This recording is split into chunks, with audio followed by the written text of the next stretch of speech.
College Football 25 has some new news that I don't agree with. We are previewing the SEC whenever the other two gentlemen decide to join me.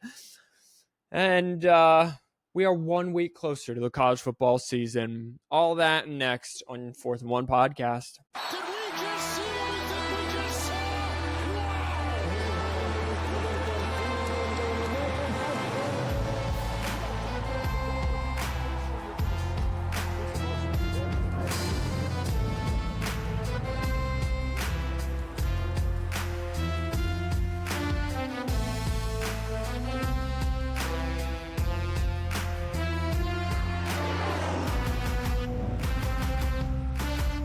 Hello, everybody, and welcome. It is an all-new episode of the 4th and 1 podcast. Thank you for being here, everyone who is tuning in. If we got a new follower this week or a subscriber on YouTube, so if you are that new subscriber to us, thank you for being here. This is the 4th and 1 podcast. All the words are spelled out. Go follow us on Instagram, 4th and 1 podcast. All the words are spelled out. 4th through podcast. You got to add that podcast in because Petsky Cam Newton decided to also name his podcast 4th and 1. I am Captain Boring. Thank you for being here. I will be joined shortly by not CFB3 Roberto and the Patty Mahomes of IT, aka Admiral You Like That, aka Fancy Trash Can. So they will be joining me shortly. We will be previewing the SEC. If you haven't listened to, we previewed the Big 12, the Big 10 already, and the ACC last week, me and Robert. So this is the final of the Power 4 conferences. Whether or not we get into any of the Group of 5 / mid-major schools, we will have to see. So Robert is here, so I will let him in a while. My dude, welcome. I just got started. So you missed the music. It looks like you're missing my... You can't hear me, can you? All right. He's trying to figure that out, ladies and gentlemen. He's got to make sure they're on and that they have power. Until that time, what? Oh boy! All right. Until that time, what we are going to do is I'm going to share my screen because. Got it. Okay. All right. Welcome to the show. We are live. Well, recording, not live, technically. Can you hear me? Glad to be here. All right. Oh yeah, I'm raring to go now, brother. Okay, all right. He's on it. Robert is on it. I was just introducing people to the show, but this is where I want to start it. This is where I wanted to start anyway. College Football 25, for those of you that don't know, and for those of you who are listening, I am currently showing College Football 25's top 10 toughest places to play. So go find that on YouTube, or it's the video version on Spotify or wherever you can, if you want to watch that. But for those of you listening in, this will be kind of rather boring. So they released the top 10 toughest places to play, Robert. And Number 1 is Kyle Field. And that's at Texas A&M. One of the top 5 largest stadiums in the United States. Not all, and here's how they did it. The development team worked to compile a list of the top 25 toughest places to play, factoring in historical stats such as home winning percentage, home game attendance, and active home winning streaks, team prestige, and more. So what do you think exactly went into the fact that Texas A&M got that number 1? Because it's got to be that they sell it out every week or close to it because they don't got a home winning streak. Their team prestige is mid at best, and he's making the money symbol. So I shouldn't just... That's what it is. So it's just straight money? They paying EA under the table, or they're trying to get that region to buy? So from not what I've been told, but what I've kind of seen is everyone says that Kyle Field is actually like the loudest stadium, and apparently broadcasters have also said this. So I don't know if they're taking that into a factor, but I mean, it's kind of hard to go against Texas oil money too. Well, then it's not advertised as one of the loudest. Like, because, Right. okay, so Kyle Field's supposed to be this hard place to play, except Appalachian State just walked in there, 2 years ago and beat them up, right? Right. See, and that's where I kind of don't know where if like I said when we had that conversation earlier, are they just taking it into effect that like they say the records and stuff like that, but are they just looking at it and saying at times this place reaches a certain decibel level that is higher than other colleges consistently? Okay. Right? You know what I mean? Like, are they? Because I looked up like what college stadiums on the decibel scale, and it was like Kyle Field was like 122 decibels or something like that, and Clemson actually was the highest at like 137. Well, and that really also has to do with the design of the stadium and kind of how it's built and does it keep noise in. So I'm just going to run through the top 10 for people listening to us and not watching. Bryant-Denny Stadium, which is named after two different people. Fun fact for you.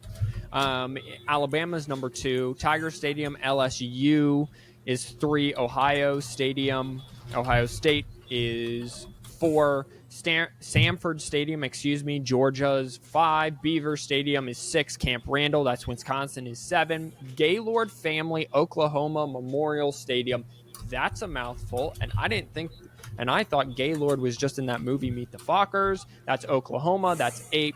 Doak Campbell Stadium, that's Florida State. Ben Hill Griffith Stadium, which is the Swamp in Florida, rounds out the top 10. Of that top 10, Simeon, welcome. By the way, we are 7 minutes in. I got started, and then Robert joined, and we are right here. Oh, nice. Of this top 10, turn your mic up just a tad so the people can hear you. Who do you most have a problem with? Ohio. Ohio State? I don't hate Kyle Field at number 1. I just remember the year that Dabo Swinney kept his job. They upset Alabama. You know, that Alabama. I think that was the Alabama team that went, they went 11-1, and that was their only loss. I forget if they lost in the championship. Anyway, it doesn't matter. I just remember how loud Kyle Field was. I didn't know this is what you guys were arguing about on the group chat today. Oh, yeah. This was it. My day was wild. So, Micaiah, I think you were arguing against Kyle Field at number 1. Am I remembering that correctly? Well, as always, and I'm gonna stop sharing the screen. As always, when me and Robert started an argument, it kind of then just divulges into name calling and different. We just bring different arguments into the actual argument that have nothing to do with the original argument. So overall hilarity is what most people call that. I think Robert found issue that I ranked Penn State in the top 5, or no. I just gave my 5, and then I found issue that he put LSU at 2 because that's only good at night, and then it was a whole bunch of name calling. And then it was in back and between forth there. that only the whiteout's only good at night and blah blah blah. Right. And reality, as long as you get an afternoon game in the central of Pennsylvania, then you're fine. Lane Stadium, Virginia Tech, Blacksburg. We talked about Virginia Tech last week, Robert. They are 17. Michigan is 16. South Carolina's 15. Auburn's 14. Clemson's 13. I think these are two very underrated stadiums right here, and they both are in my top 5. Our Memorial Stadium, Clemson, and Autzen Stadium, and that is Oregon. Those are both in my top 5. There. Mississippi State rounds out the top 25. Those cowbells at Davis Wade Stadium that's got to be annoying. As annoying as all get It's out. like the vuvuzelas that they had in South Africa that sometimes you hear people bring to a hockey so game. Annoying. Right. The worst is when they bring them to a hockey game and it's an arena and it's like you just want to go shove that down that 5-year-old's throat who's blowing on it right now. Yeah. 18 through 20 through 20. Let's not use those words in a sentence anymore. 18 18 through 25 are very underrated stadiums. Rice Eccles Stadium, that's Utah. Darrell K. Royal, that's Texas. Kinnick Stadium, Iowa. Notre Dame Stadium. Okay, I missed that. Spartan Stadium can get pretty loud when they're actually good. And then here's another long name, Donald W. Reynolds Razorback Stadium in Arkansas, and Albertsons Stadium in Boise State. Round out the top 25. However, no one is here for rankings You pump it up. You got to pump it up. of toughest Don't places pump to it up. play. You got to Um, pump it up. I'm glad you are we talked about that, pumping it? though. Are we I- pumping it up Yeah, because we I- have a new subscriber on YouTube? Hey, shout out to that new subscriber, whoever you are. We don't know who you are because we can't see that because we don't have enough subscribers. Let's go. Shout out to Micaiah for really putting in the work right now, posting all those clips on the tubes. It's probably where we got them. Yeah. They are good. I've been watching them. We're excited. Thank you for starting with the CF. I was happy you started with the news that you put because I'm not following, so now I can go listen to the first 10 minutes of the podcast and be well informed. Alrighty, great. So what we're gonna do is we're gonna start previewing the SEC. Way to transition. I handed you. that off to you. It Thank was a you. little rough there, but we got it. SEC, let's go, baby. As always, a little rough with Little the rowdy. with the Patty Mahomes Little IT rumbly. back. All right. So what It's we're gonna nighttime. do? Oh my It's god! the podcast at night. All right, go ahead. Sorry. You done? I had a rough day, dude. No, I believe me, bro. I can believe that. Yeah. I can believe that. Yeah. All right. So let's start with the SEC. What we're gonna do is the bottom of the SEC. I really don't need to go into depth with this. Vanderbilt. So Missouri. We're gonna start with Mississippi South State. Carolina. And here's what I want. Someone just give me the Arkansas. Vegas over-under for Mississippi for the next couple teams here. And then let's just say whether they're going to go over or under, and let's not debate too much about them because we spend way too much time on the bottom five, and we can use that time for the top one five. cares. Okay? And we should specifically call those people out. Makai, who are the bottom five? Oh, you're about to tell us. I'm not tracking. All right. Wow. Let's go. All right. Simeon, how about this? I'll just point to you when I need you, okay? All right. Love that. All right. Robert, are you ready?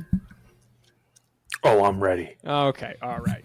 All right, Mississippi State last year went 5-7. They have an FBS low, or at least a power conference low for starters returning. So no one is returning fewer starters than Mississippi State in the Power Four, one on offense, two on defense. Jeff Lebby comes over from stops with Oklahoma and Ole Miss under Lane Kiffin. Good luck rebuilding this entire roster. Defense wasn't too bad last year. 68th in points per game, 34th in passing, 53rd in rushing, 41st in total yards. So there is some prowess there. However, no one on that defense is returning. So who's got the over-under? Robert's For going to be in Mississippi charge of State. the over/under. I do Okay, go ahead. 4.5. All right, turn your mic down just a Just a smidge. tad. Oh my Just a smidgen. What, dude? You're Was too... that the right way? No. No. Back towards you. Turn it back towards you. Better. Yeah, Yeah, that's better. right there. Right yeah, there. all right. All right. Oh, Yep, yeah, yep, right yep. there. All right. 4.5. I got the under from Mississippi State. I don't know the schedule. I'm just going under Mississippi State. How about this? Their non-conference games: Eastern Kentucky, Arizona State, Toledo. I think they could lose all three. Do not care. All losses under I think we 4.5. can at least give them respect for the teams we don't care about to give them their non-conference. Okay, that's fine. That's only 4 games that they're winning, though. Cool, love that. And what was the over/under? Sorry, I was too busy 4.5. 4.5. laughing at. I'm gonna say they're gonna go 5-7 again. Okay. All right. Simeon, lock in. Right here. Right here, bud. Over. Okay. Over. All right, here we go. Took the All over. right. Sorry, gosh. All right. This is another team we don't need too much on, and those are the Vanderbilt Commodores. They're I'm not returning even gonna give you their schedule.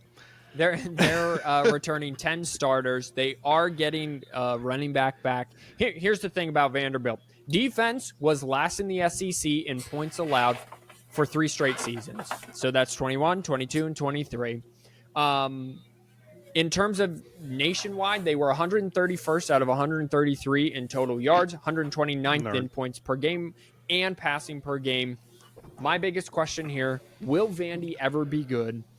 What's the over-under? 3. Okay, 3. You know what? I'm going to be optimistic. I'm going to say over for Vandy. No, just take it back. Just take it back. Nope, it's going because over. If you would see the schedule, take it back. What's the schedule? Bad. Take it back. Their non-conference games, Micaiah, are Virginia Tech, Alcorn State, Georgia State, and Ball State. You tell me they can't get 3 of those 4? Okay, we're reviewing Vanderbilt. Yeah. Yeah. In a possibly unfinished stadium. Yeah, it possibly. No, not possibly. Stadium. Definitely unfinished stadium. Listen, I can't be negative for every SEC team. The answer, Yeah, yes, you can. When it's Vanderbilt. Micaiah, All right, they're fine. losing to Ball State. They're probably going to Georgia State's probably going to upset them, and they're losing to Virginia Tech. So they're All right, at least fine. winning 2. So fine. I will take it back with a caveat that if they end up winning 4 games this year, I get to just roast both of you on the podcast. If you remember, I will be impressed. I'm taking the under. Move it on. All righty. Great. All righty. Arkansas is a little bit of entertaining, or going to be entertainment, I guess I should say, because I expect them to be good. They're coming off a 4-8 season with 12 returning starters. However, Sam Pittman is on a hot seat. What? Gotta get down. Oh my I was gosh. trying to give people background music. You were supposed to keep going. I can't do that when it sounds like you're talking to me. Sam Pittman's on the hot seat, but hired his replacement, probably, when he gets fired, and the former head coach of the Razorbacks in Bobby Petrino. So that'll just end well for everyone. The O-line last season allowed 47 sacks. They were 69th in points per game, 107th in passing, and 107th in total yard. Defense was 80th in the nation in points per game, but 47th in total yards allowed. So there's some kind of hope, especially with 7 returning starters. Over under on Arkansas. 4.5. Alrighty. I'm going to take the under for that. I'm going to say they're at 4. And I'm going to put the over under of 4 games in that Sam Pittman gets fired. Are we going over or under 4? You know what? Let's make it the same. 4.5 games in. So basically October, the first week of October. Is Sam Pittman still going to be in West or Lafayette? Yes. Yeah, over. He'll get fired at the end of the season. I'm taking the under. Give me the over. Give me 5 wins. Alrighty. So Mr. Pessimistic going optimist for Arkansas. All right. Is South Carolina. You guys are just chatty tonight. Sorry, we worked today. It's fun. It's the Hey, 4th and 1 podcast at I night. did work too, just around the house. South Carolina coming off a 5-7 season. Shane Beamer's now entering his 3rd season. Beamer ball, baby. He was a question mark kind of going in when he got the job 3 years ago. Had a pretty good season in year 1, or exceeded expectations. They're returning 13 starters, 3 on offense, 9 on defense. Defense must carry the day. All top 4 tacklers are back. They were 102nd, in passing yards allowed, 90th in total offense, and they were dead last in the SEC in allowing 27 points per game. Got to replace Spencer Rattler. Offense was in the mid-80s in every statistical major category except running the football, and they were 129th out of 133 teams. Yikes. So the opposite of Michigan? The opposite of Michigan. All right. South Carolina, ladies and gentlemen. 5.5. Can I just say before we give, this is the weirdest schedule I've seen so far. Now, granted, we have the cupcake before rivalry week, but they're out of conference games. Week 1 against Old Dominion. Week 4 against Akron. Then week 11 and 12 against Watford and Clemson. That's that's a weird schedule, if I do say so myself. I think it's more weird for the fact that how spread out it is. Yeah, that's why it's weird.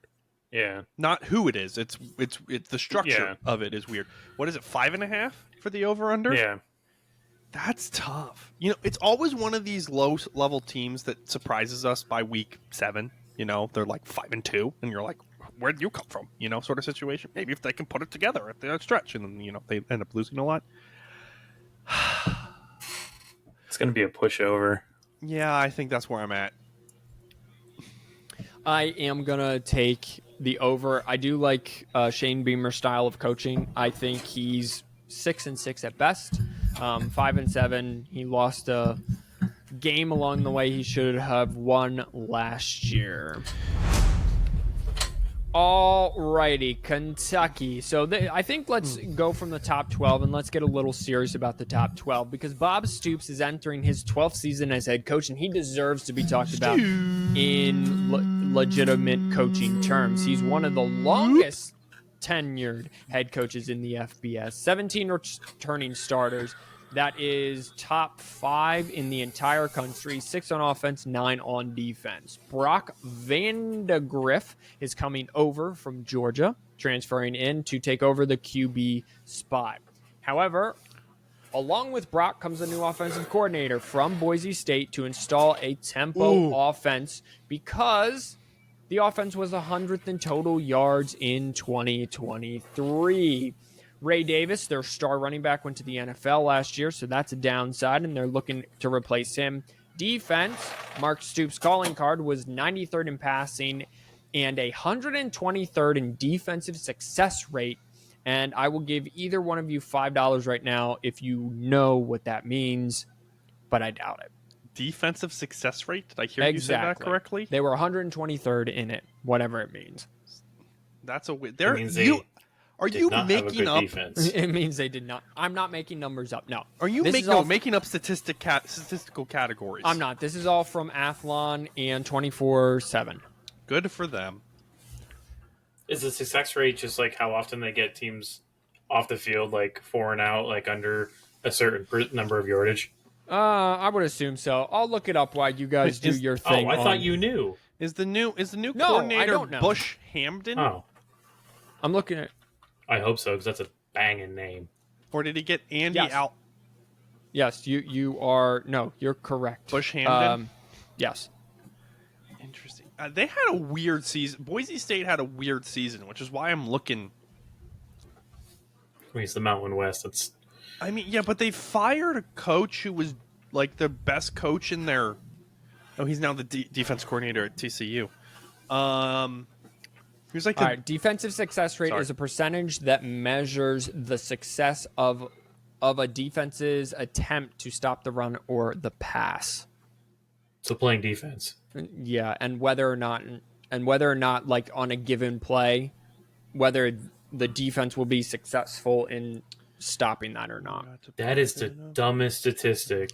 Well, People get paid to do this. I mean, baseball. Baseball basically just makes up more statistics to justify keeping Mike Trout on a Angels team that just absolutely sucks. And Along with the NBA to make sure that LeBron stays happy. you know it.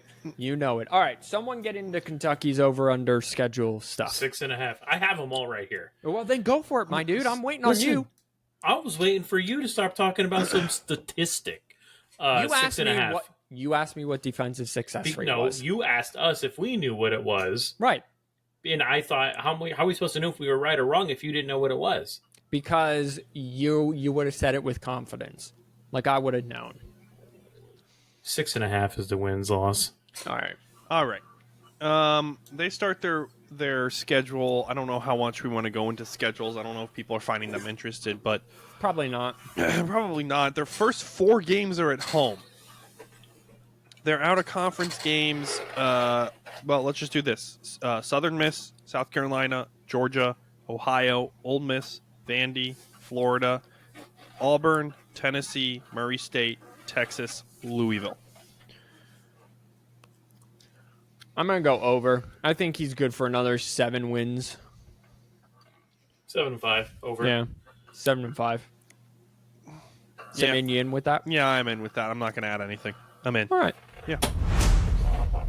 Alrighty, Athlon had Auburn ranked lower than what I put them at 11th, but I liked kind of how many starters they're returning because they're returning the second most starters in the SEC with 16, 8 on each side of the ball. Hugh Freeze enters his second season. He almost had an upset of Alabama last year.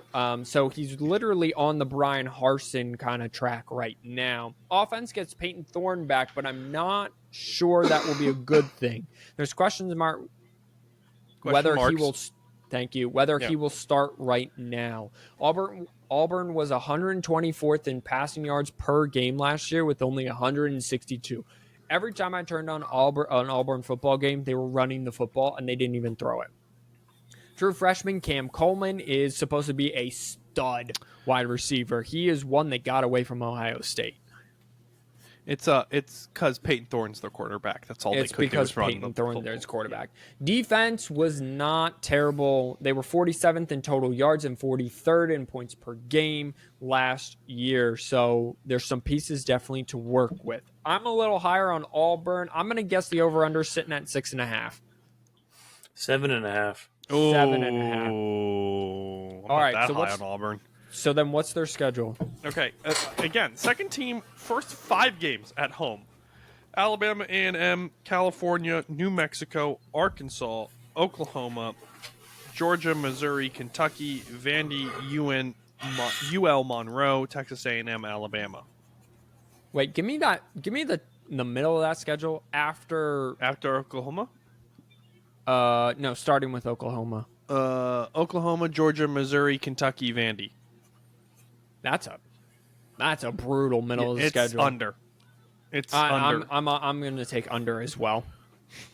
I think Oklahoma's going to be a sleeper, and we'll get to them in just a minute. The day Auburn goes back to be like a national contender is the day that Cam Newton changes his podcast because ours is better.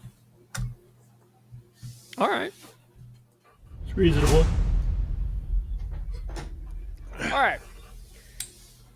The team that was rated the toughest place to play in college football 25, the Texas A&M Aggies, hope that transforms into real life. And my guess is that those fans are just crazy enough that they will show up to keep that status on a video game because their season isn't going to go so high. They went 7-6 last year and 6-1 at home. So they did kind of show up last year for their team. They're returning 12 pieces, 7 on offense, 4 on defense.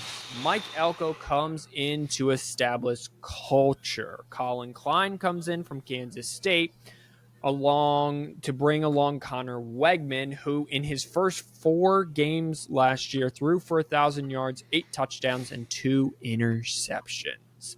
Offense was 25th in points, 91st in rushing, but 50th in total yards. Defense loses a lot of key pieces. Walter Nolan, Fadil Diggs, McKinley Jackson, 2 to the transfer portal, 1 to the NFL, and it was a half-good defense. They were ranked in the top 40 in every major statistical category.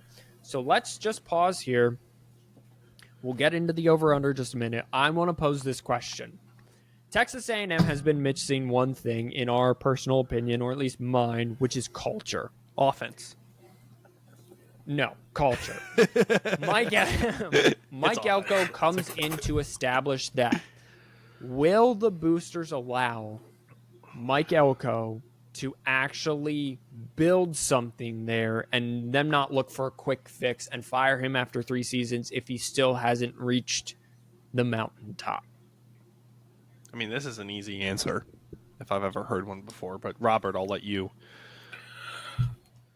Yeah, I think they're going to be there. They let Jimbo there for, 4 or 5 years? It's not going to take him long to really establish a culture there. I think they'll give him... How quick is considered a quick fix in college football? 2 years? 1 season. Yeah, I mean, you can make the argument. Some teams have turned it around in a season, right? Yeah. He should be able to turn it around within 2 to 3. if he doesn't have it done by year 4, year 5, I think that's when they'll start being like, okay, something's got to change. You don't really get the concept of this microphone, do you, Robert? Like, it's supposed to stay close to your face. So if you move, All right. it moves. All right. So how much of that bad boy did you hear? Do you need I me heard to go and spit all some of rhymes? it. Or... It just Oh, sounded all right. like you were in 2 counties away, which you aren't. You're 3 because you live in the middle of nowhere. Here's the deal. This was the dumbest decision. You fired a Cadillac and bought a Lincoln. It's the same thing. Like, I don't know what you want. He's a defensive coordinator. Okay, he did good at Duke. Good job. But he's a defensive coordinator. 19-6 overall. I don't know what you're expecting from him. He's going to be fired in 5 seasons. A&M isn't going to change unless half of their boosters die, which I'm sure they're all about to anyway. I just don't see what's so different. I didn't think this was a good hire in the first place. I think it's a great hire. I disagree with you. I think Mike Elko's a terrific coach because if anyone can get Duke to 8 wins, I mean, you got to be pretty amazing. Yeah, his offensive coordinator did a great job, didn't he? Well, the defense That's all- was you just there have to, too. You have to put like 3 drives together in the ACC, and then you win the game. Rob, what do you have as? All right, within what would you say in the next 2 years between Yep. this one and next one? Maybe Let me hear it. All right. We're off the rails today. Yeah, It's been a long day, man. it's after 7 p.m. You thought this was going to go smoothly? No, I didn't. Not at all. I didn't think it was going to go like This is this. a news program. This is a podcast. Is Texas A&M going to finish in the top 4 of the SEC in the next 2 years? Maybe this the year or SEC next? East. They're in the West, aren't they? Those are no. a good burn. Well, they're not broken up anymore, though, because they're one single conference. Right. So They're one probably unity conference. Probably, yeah, so probably not, because I mean, adding Texas and Oklahoma, They're so top heavy. like they need a lot of teams to fall off in order to be in that top 4. Okay. All right. So it is not on their own. So then what does Vegas have their over under at? 8.5. Wow. Well, Simeon's schedule. more than I do. They gotta Notre play Dame. Notre Dame, yeah. Yeah, Notre Dame, McNice. I know it's McNeese. I like calling them McNice. Yeah, McNeese, we know. Florida, Bowling Green, Arkansas, neutral site, Missouri, Mississippi State, LSU, New Mexico State on the SEC network, baby, Auburn, and Texas. And it's 8.5, Rob? Mm-hmm. It's doable. It's They doable have with a that softer. schedule. Yeah, that schedule. I'm just gonna say under. I'm gonna say 8. Right? Like I'm gonna say under, but I'm not gonna say by much. But I'm gonna say under 8 wins. It's a nice schedule, though. Does anyone else care to venture in? or no? counting their losses. Okay, well, I'm just gonna say they're gonna go under, but also it's 8-4 as well. Yeah, Alright. that's what I have. Like, I just looked at their losses. It's 8-4. And Micaiah, I'm going to be hype. I'm going to take your advice. We're going to transition after this, but I'm going to take your advice and say, okay, Mike Elko's going to do a good job, but I'm probably going to be right because I'm always right.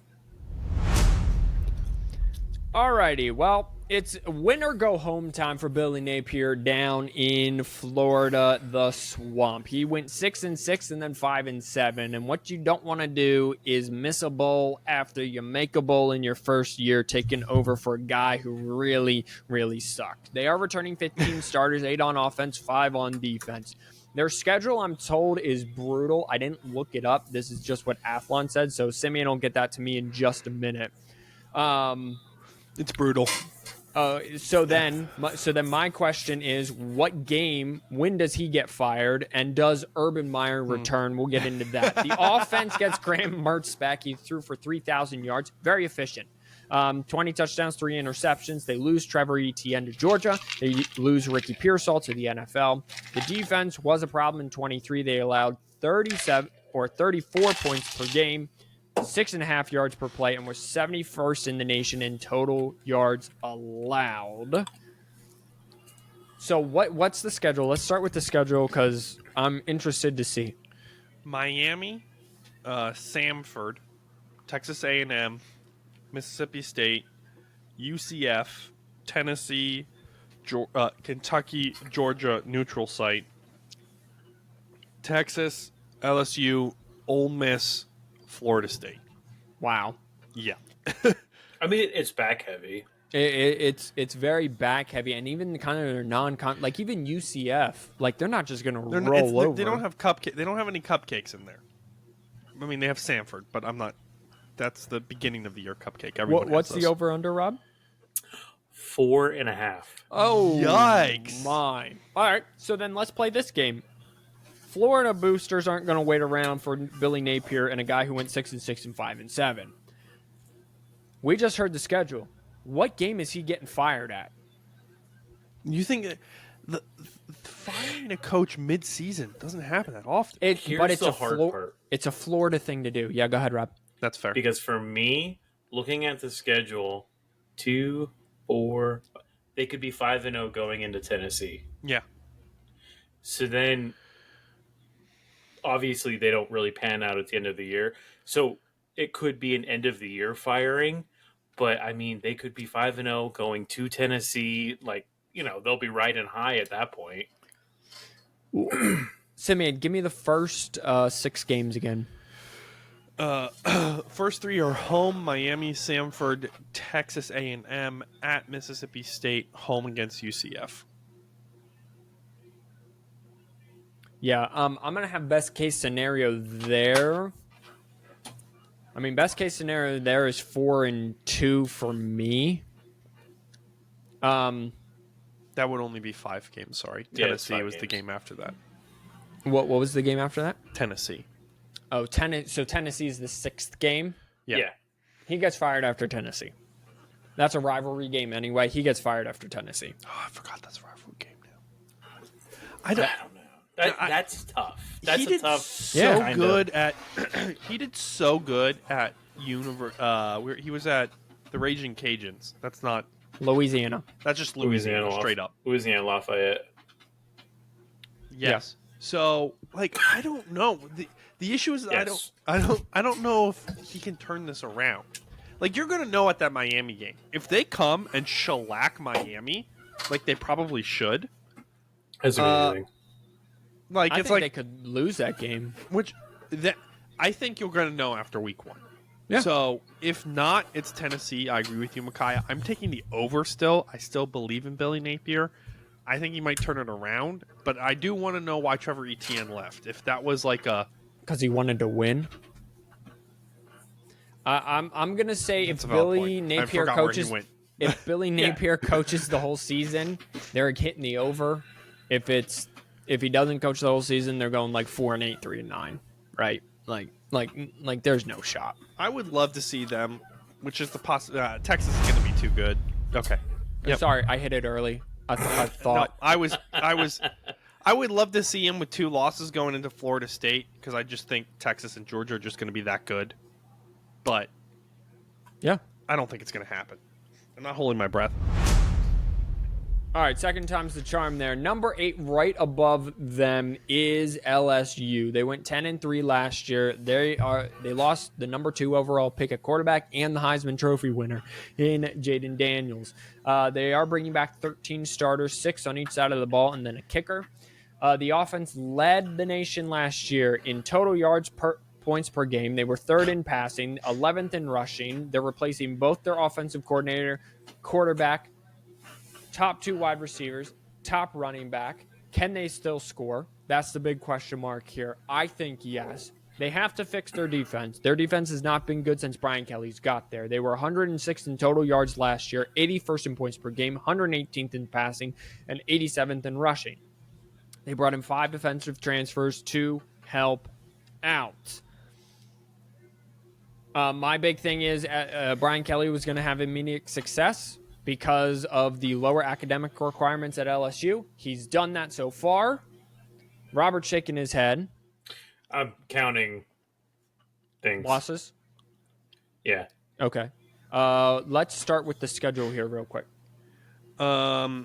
Sunday game, neutral site, USC. Sorry, Nichols, South Carolina, UCLA, South Alabama, Ole Miss, Arkansas, Texas A&M, Alabama, Florida, Vandy, Oklahoma. Did you say USC and UCLA? They play both? Yes, they do. Wow. Okay. And what's the over-under for them, Rob? 9. And what do you think about that number, Rob? It's pretty accurate. They're gonna be a 10 or 11 win ball club.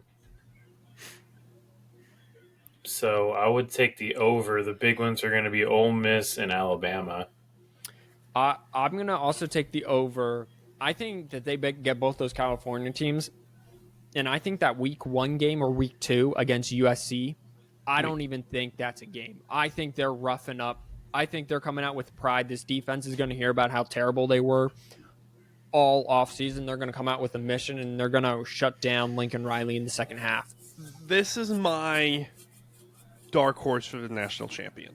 Okay, this year. Let's go. I look at this and I go, okay, who is Alabama really? They're going to be a good team, but who are they? You know, who is Florida? Who is Oklahoma?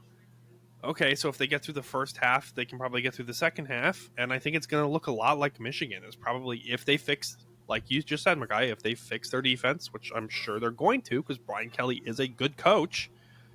There's no reason that this team can't go undefeated or 11-1 or 10-2 and easily get it and make it to the national championship. I'll allow it. Alrighty, we're getting into the top 7 now, and we're going to start with Oklahoma. Athlon had, or 24/7 actually had, in their power rankings, had them lower than 7th, but I love the job that Brent Venables is doing. He's 10-3 for last season. They went 6-6 the year previous. 13 returning starters, 4 on offense, 7 on defense. They must replace their entire O-line on offense. Dylan Gabriel, and their OC, Jeff Levy. Seth Luttrell takes over from there, so it'll be the same offense. Jack Arnold, who is a true sophomore, takes over for Dylan Gabriel, who jetted off to Oregon. Defense, much improved. They finished 49th in points per game, but they were 112th in passing yards per game and 80th in total yards. Rob, Oklahoma was steady under Lincoln Riley, and then Brent Venables came off, and they started really hot. They started like 4-0, and then they ended 2-6 on the year, finished 6-6. Last year had some good moments. They were kind of in the mix of it, and then an upset of Kansas kind of late in the season derailed things. Does Oklahoma get back on track? Yeah, because with the way their schedule panned out this year, it's a very favorable schedule. Over under is 7.5. I like them at 9 wins, so I like the over. Okay. Yeah, it's a rough schedule at the end. Sorry. Temple, Houston, again, another 4 home games to start the season. Temple, Houston, Tulane, Tennessee, Auburn, Cotton Bowl, neutral site, Texas, South Carolina, Ole Miss, Maine. Sorry, I almost said Miami. Maine, Missouri, Alabama, LSU. I think Brent Venables has been the most successful, or at least seemingly successful, defensive-minded head coach since Saban. I don't know. Like, it's just, he's done a very good job. I think 9 wins. What is it over under? 7.5? 7.5, yeah. Yeah, I like that over. I like the over. This isn't easy. Like, this team can upset Texas. This team can easily, plow through everyone else. Maybe a random upset loss from Houston or somebody, but who knows? Oh no, I get Houston and SMU confused all the time. Dude, I was going to ask you a question about Oklahoma's schedule. Can't think about it. we're just gonna move Is on. it Maine? Is it Maine? No, it was one early on in the schedule about I don't know, Tulane's at 3:30. Is that what you're wondering? Okay, well that's good. All right, let's just move along to Missouri. Let's just keep it moving since I'm also apparently brain dead tonight as well. Missouri finished 11-2 and was the shock of the SEC last year. They have 14 returning starters back, 9 on offense, 5 on defense. Among the 9 on offense returns Brady Cook, who threw for 3,300 yards, 21 touchdowns, only 6 interceptions. Luther Burden, who finished with 1,200 yards and 9 touchdowns. And Theo Weiss, the second man, 700 yards, 6 touchdowns. They are all back. Offense was 28th in total yards and 29th in points per game. However, they got to replace Cody Schrader at running back, but they're bringing in Dose transfers. That's all the Spanish I know. Marcus Carroll, who had 1,300 yards and 13 TDs, and Nate Noel, who had 800 yards and 5 touchdowns to help fill that role. Defense has a new defensive coordinator. Corey Batum comes from South Alabama. Blake Baker was there and now is at LSU, which is why I think that defense will also be improved. They ranked 34th in total yards and 25th in points per game.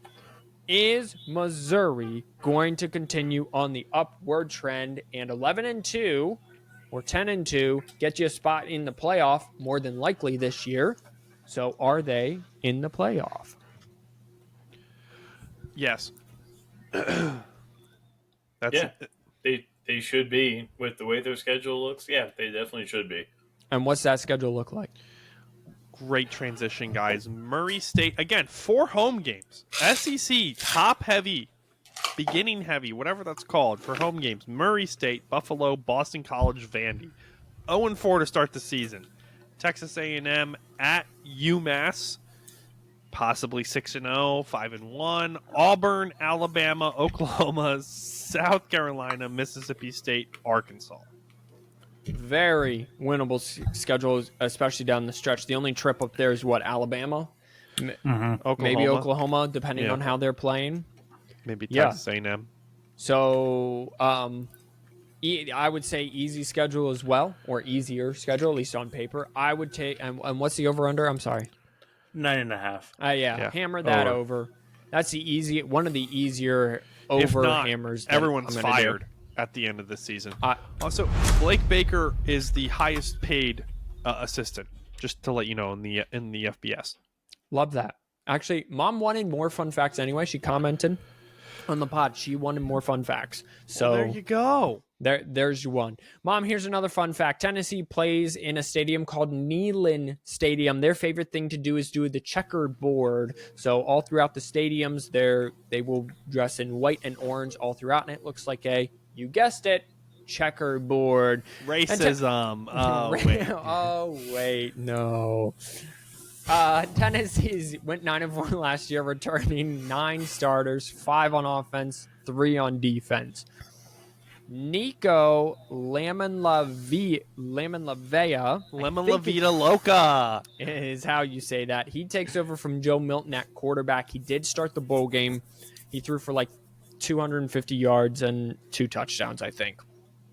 They're replacing both running backs. Offense was ranked 19th in total yards last year. Defense ranked 23rd in scoring defense, 64th in passing, 21st in rushing, and 33rd in total yards. Every loss under Josh Heupel has been because of their defense's inability to stop people. And then I have on here easy schedule, question mark. Well, I'll let you know, because it is. First 3 games home: Chattanooga, NC State, Kent State, Oklahoma, Arkansas, Florida, Alabama, Kentucky, Mississippi State, Georgia. Well, it starts and ends easy. UTEP, Vanderbilt. The middle there is the question mark. Yeah, well, it also depends on kind of how these on paper lower level SEC teams actually do, right? Yeah. Because if they're not as bad as everyone thinks, that that's- schedule is brutal. That's been the thing the past couple years about the SEC, is those lower level teams have gotten that much better, right? I wish I would have watched some more Missouri games to really be able to like know. Oh, what I saw last year from I forget his name, the offensive coordinator, I really liked, and therefore I know Missouri's going to go 10-2, 11-1 this year. But we don't know. We don't know what we're going to see from Mississippi State. We don't know what we're going to see from Texas A&M. They're not necessarily lower level, but Kentucky could come up. Florida might pop up out of nowhere. Arkansas is not going to, but your point is correct. We don't know. They're not. Their coach will be in a neck brace by week 5 again. Yeah. Okay, Robert's quiet. Awesome. What's the over/under? Sorry, didn't know I needed to hand everything to you. Yeah, well, let's be honest. First off, you were wrong about North Carolina State. That game is in Charlotte. It's a. I'm sorry. Yes, it's a neutral site. That is my bad. I've pointed out every other neutral site. Yes. Over/under is 8.5. Wolfpack likes to make things interesting always too, but normally at the end of the season, not at the beginning. 8.5 for Tennessee. Yep. If they're a dark horse, I'm gonna say over. Over at 9 wins. Yeah. It's the 8-4, 9-3 that I have them at in my head. Mm-hmm. They just have a lot of wins there. So it's what do they make up? I'm gonna be positive. I'd like to not see Alabama or I'd like to see Missouri, Tennessee. So over. Okay. Alrighty, this is my dark horse to win the national championship, but also mainly just win the SEC, and that is Ole Miss and the Lane Train Kiffin.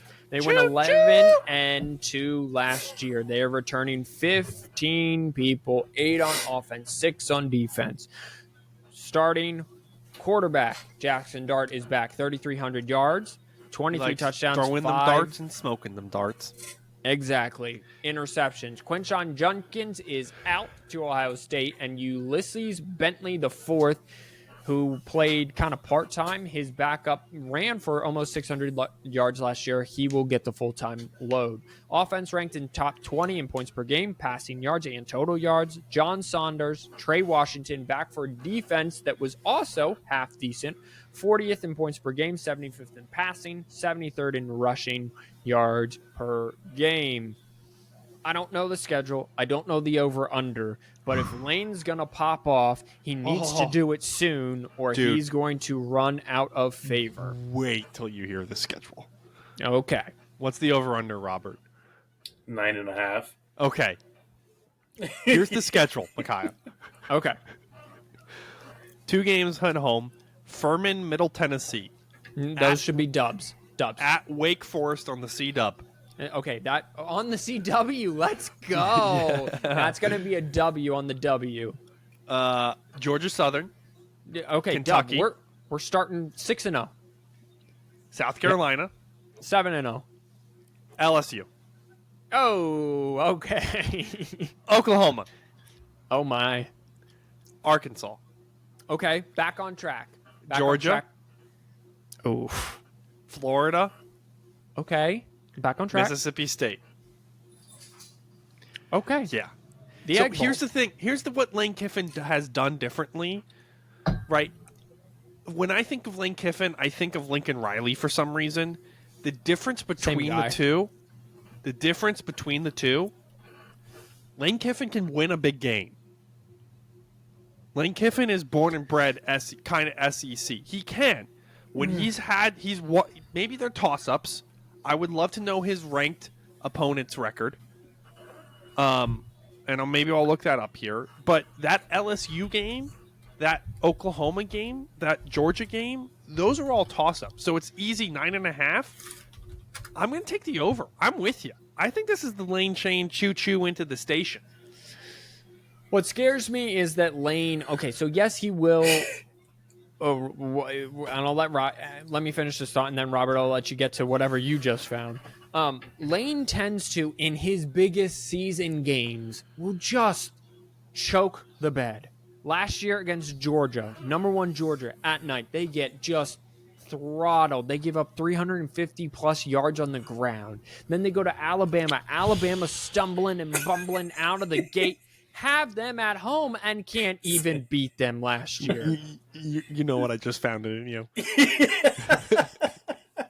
Does not it support. Is it Lane not Kiffin's support. schedule against top 25? Yeah. Yeah, Since- it's bad. Since he's been in Oxford, it's 7-8. When you span that out to his career, it's 10-23. Oh, boy. It's the same record as Lincoln Riley. Yeah. So It's not good. So it goes to the point I was making. Robert, same what are person. I'm still going to take the over. A lot of talent I am here. too. Jackson Dart back. What are your feelings about Ole Miss? Not just the over under, but in general, the Lane train in Oxford. Ole Miss, since Lane's been there, Ole Miss has been a very competitive team. I think he's going to fall short of the 9.5. I think he'll sit at 9. He kind of also almost sometimes pulls a James Franklin where he finds a way to lose the game. Oh yeah, for sure. So it's like, is he going to beat Georgia? Probably not. Is he going to – the game's at LSU. Oh wow, probably at night. So, yeah, more than likely that's a tough – If you're looking to resell tickets, buy that one. Yeah. Is that $66 bucks right now? 9-3, 10-2. I mean, it's they're not going to be the best, but they're definitely not going to be the worst. All right, are they making college football playoff? They should be. That's a coin flip, Well, I think. They're in the playing SEC. Georgia on November 9th doesn't help. It's one of the last games of the year for them. Give me a yes or no answer, Bob. Yeah, no, yes, yeah, they'll make it. They'll be like 13. They'll be 13-0. 14. Okay. No, not even close. All right, Alabama. My goodness, what? Your chin is so itchy? Oh my goodness, my dog is just using me as an itching post right now. Okay, you good? Thanks for leaving all your hair here. All right. Goodbye, dude. Alabama, and my hands are so wet. They're moist. I just washed my hands. That's why they're Why wet. they're wet. No other reason. Alabama's went 12-2 and 23 and made a trip to the Rose Bowl where they lost to the to-be national champions Michigan Wolverines. They're returning 10 starters, which is, I think, a miracle considering that Nick Saban retired at the end of last season. Kalen DeBoer, who is at this point got to be like the winningest coach through his first 3 years. He's 104-12 as a head coach at all levels. Jalen Milroe comes back at quarterback. Wait, 104 and 12, yes. and 12. I thought it was 104. He had 4 With losses. no national championships. With no national championship. Well, he won a national Okay, title. you at go Sioux win Falls. 100 games out of 112. Oh, and he tell me won if it with you have Sioux national- Falls. I'm sorry. Sioux Falls over here beating Alabama's ass. I'm sorry. Wake me up when Sioux Falls matters. A win is a win. Okay, win is a tell win. that. Yeah. Oh, are they in the game? A win is a win. No, they're not. That's what I thought. Go ahead and continue, Simeon. So I know who I'm going to be playing as. Made up Sioux Falls team. Let's go, baby. A win is a win. Alrighty, Jalen Milroe is back. Will he mesh with the air raid kind of offense that Kalen brings to the table? That is to be decided, as they also got a Washington quarterback transfer to come down there to Alabama. Defense only has one returning real kind of starter in the secondary, and that's Malachi Moore, and he'll probably be a top 15-20 pick in next year's NFL draft. Caleb Downs F's off to Ohio State. They were 24th in the country in 191 yards, total yards allowed last year. Alabama's over-under is, I'm going to say 10.5. 9.5. 9.5. And what's their schedule look like? Is it brutal? No, not particularly. Western Kentucky, South Florida, Wisconsin, Georgia, Vanderbilt, South Carolina, Tennessee, Missouri, LSU, Mercer, Oklahoma, Auburn. I really expect Kevin DeBoer. Am I remembering? I got DeBoer, his. yeah. Yeah, Kalen. I got his. I think I called him like Kirk and stuff last year. I don't remember 100%. I think he's going to bring not much needed stability into Tuscaloosa from this kind of rage the night away that was one of the, if not the greatest coach of all time. So it clearly worked for him. But like, I don't know. I don't think it's. A Georgia upset is definitely in week 4, definitely a possibility. I think this is going to be a bounce back 10-2, 11-1, 12-0, like not putting that lightly sort of team. Yeah. Easy over. I'm gonna bite the bullet on this one, and Alabama's gonna go under 9-3. I agree with you, Rob. I think that they're going to go under as well. Listen, you never want to be the guy that follows the guy. You know what I'm saying? So never follow the legend because you're never going to be able to live up to it.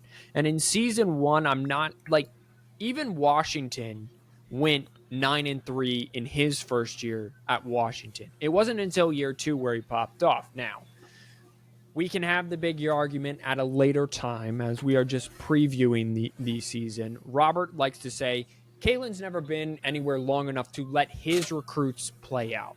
And he has an absolute point because he's never been, except maybe Sioux Falls. And I don't know how long he was there before he came up to Indiana to be the offensive coordinator. Do you know where Sioux Falls is? Minnesota? South Dakota. South Dakota. Okay, He great. would have gone over. Okay. Alrighty. Not up. But I just think in the first year he goes 9-3, maybe wins a bowl. Like he's kind of on the borderline playoff talk just because they're Alabama midway through October. Then they kind of get on the back burner there. Well, much like the Heat, I'm bigger in Alabama. Go ahead. Well, don't forget, Alabama also does not get a guarantee into the SEC championship anymore. Yes. They Double don't. finger guns for points. All right. Texas. Texas was runner-up to the runner-up. They lost to Washington in the college football playoff semifinal. They finished 12-2 last year. They are returning 15 starters, including Quinn Ewers, who threw for 3,500 yards, 22 touchdowns, and 6 interceptions. It's their first year in the SEC. The biggest question mark with Texas and Oklahoma coming into the SEC is, are they going to be good at the line of scrimmage? Everyone seems to think that Sark has built this team after spending his time at Alabama, built his team looking forward to the SEC, bigger, stronger, faster. The thing with Quinn Ewers is he hasn't played an entire season in his first 2 years in Austin.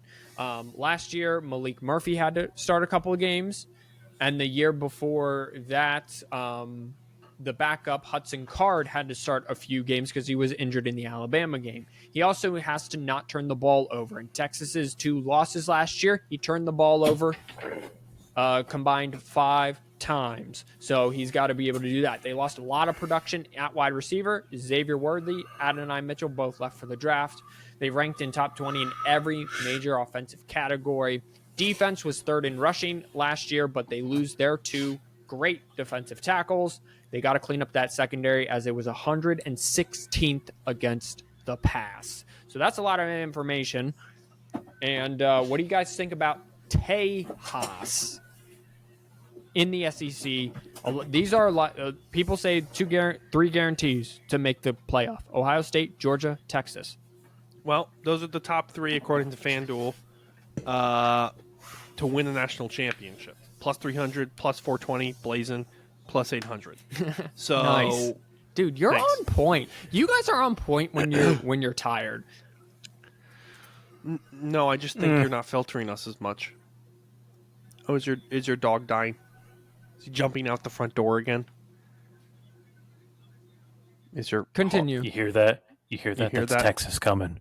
Texas coming? That's Quinn Ewers, baby. I don't. Okay, let me go over. Let's go over their schedule. Then you hit. Then Micaiah, who's half paying attention. Maybe Yep. I'll decide what their over under is. If you can't, Colorado State, at Michigan, UTSA, UN Monroe, Mississippi State, Cotton Bowl, Oklahoma, Georgia, Vandy, Florida, Arkansas, Kentucky, Texas A&M. Rivalry games back. $566 is the lowest ticket for that game, by the way. Michigan is $440. Listen, Linda, listen. 820 is great odds for probably who's my favorite to win the national championship. I don't like if Michigan shows up, we'll know in week 2. But let's assuming they're not. That's until Oklahoma, which is week 6. So they're 5-0 going into Oklahoma, and then they have to get over Florida and Texas A&M, who's left. Kind of a little bit of a cakewalk of a schedule, assuming that Michigan kind of falls flat on their face for a little bit. I don't know. What's going to break? Stark has done a great job in Austin. He's rebuilt the program, and if Ewers goes down, Arch looked awesome in the spring game, so their backup's fine. Someone tell me wrong. What's their over-under, Robert? 10.5. Yeah. That makes sense. I'm taking the over. Yeah, give me 11-1. I'm going to take the under. Yeah, of course you are. Yeah, Yeah. because... Never have nice things. Okay, well, I wanted to take the over on Vandy. That was going to be nice things, and you two vetoed that real No quick. one cares about Vanderbilt. I never said anyone did, but I'm saying that I wanted nice things for Vandy, and you two were just like, wrong. Okay, here's the deal. Here's the deal. These SEC schools like Kentucky and Mississippi State, and I'm not saying that either of these teams are going to be good. One of them's going to get them. One of them's going to get Texas because these SEC schools are not going to let a Big 12 school come in and just push them around. They're just not. And Texas has a history of doing the same thing I do on a daily basis, which is trip over nothing and smash my face against the floor. Okay? So Texas is going to do that at least once, and then they're going to get got against either Michigan, because let's be honest, no one knows what Michigan's going to be, and that game's on the road for Texas. And then don't they play one of the big boys, Georgia? Don't they play Georgia? Yeah. And I think Georgia gets them. So I'm going to take the under, even if it's 11-2, or I'm sorry, 10-2. But I think that they could be closer to 9-3. I really do. National championship pick.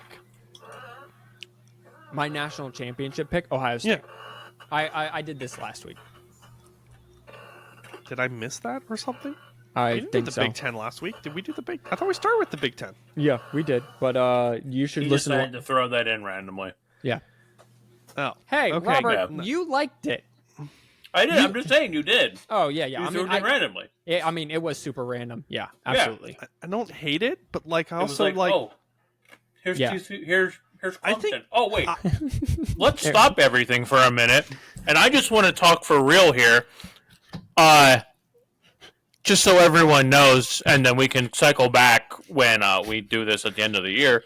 I'm picking Ohio State to win. Robert, what do you think? I'm like, yeah. I've said that for like 2 or 3 months now. Why you always got to put me on blast? I don't understand. why? It was What? it was the ACC last week. If someone's gonna do it, you know it's gonna be me. Because And also I made turn it- your microphone down just a little bit more. no, don't turn your We'll see. microphone down. That's because I jumped into it. Okay. Okay. Robert, you know what? Just leave it loud at this point. Just let people play that volume game. Oh my gosh, it's too loud. Oh my gosh, now it's too quiet. Yeah, you know what? Let's just play. Let's just I'm like play a that really game. bad surround sound. Yeah, exactly. Yeah.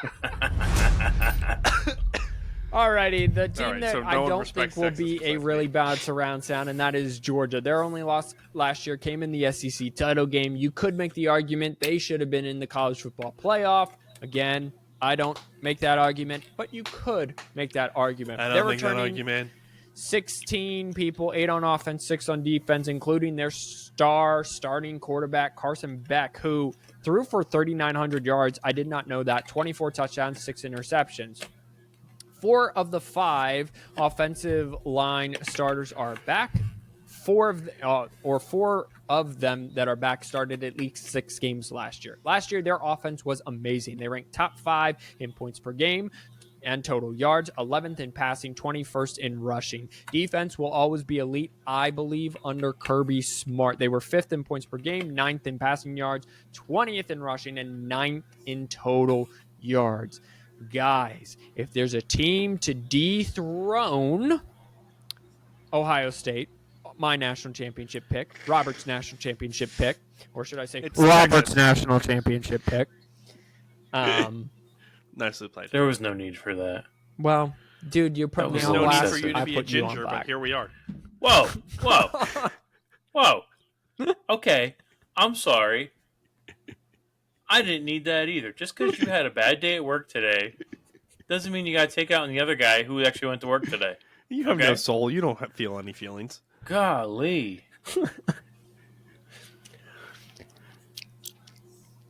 Georgia. Oh, was that it? Just we're not gonna like.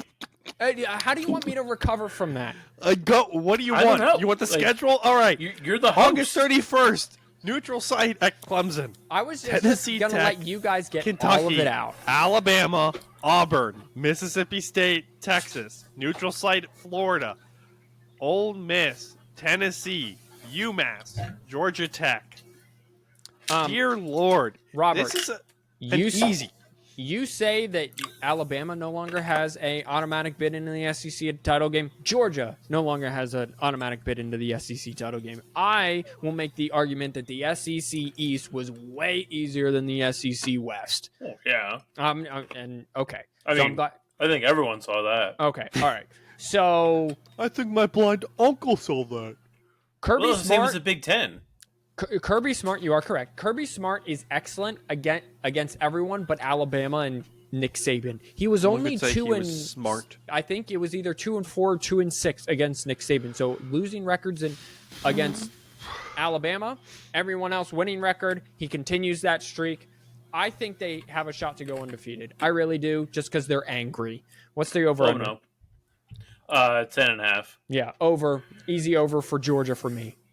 12-0. 10.5? 12, 11. Yeah, I'll take the over. I think they're going to drop one of those games to Texas or Alabama. Nah. Or 12-0. they'll pull a Kirby Smart and like beat Alabama and Texas and then lose to like Florida and Tennessee. They have 2 national Ole championships Miss. in the last 3 years. For me to be You know who considered has the other one? a dynasty, you got to win 4 national championships to be a Let's go dynasty. Blue. Is Georgia the next college football dynasty, replacing Alabama? They're too short of my standards for a dynasty. If they win one this year, then they will be closer. You ask really like they sound like smart So- questions, but they're really dumb when you think about it. Wow. Again, don't got to take it out on me just because you had a bad day at work.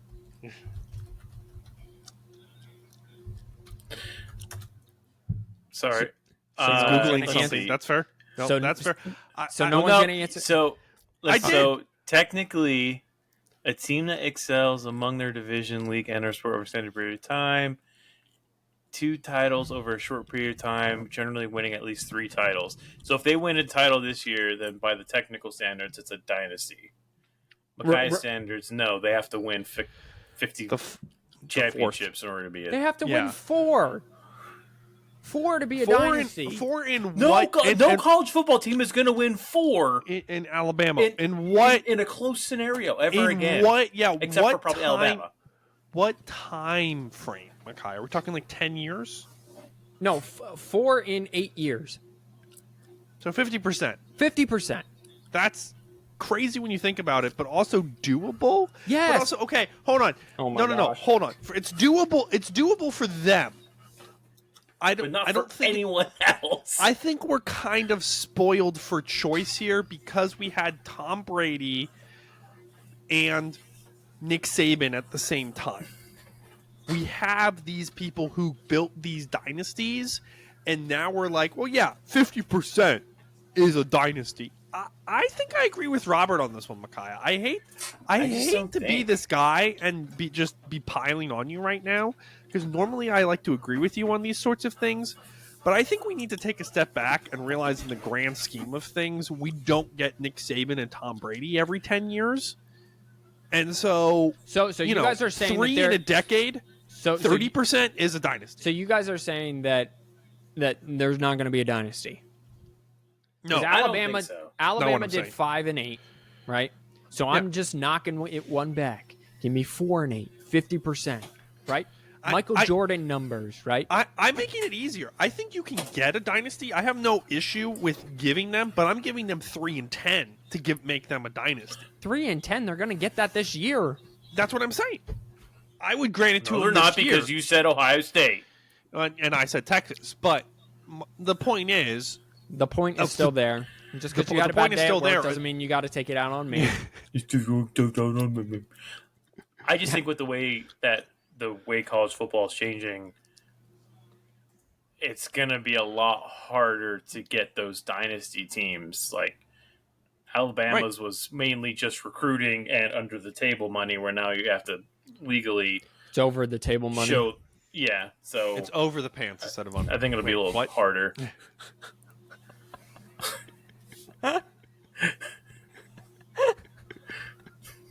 You know what? I'm just going to leave it here. I like how most of our podcast is just us laughing this entire time. Like it's just. Bye, guys. It was a great episode. Hard day for these two gentlemen. Comment down below. Great day at work for Simeon and Robert. Wash your hands, you filthy animals. See you next time.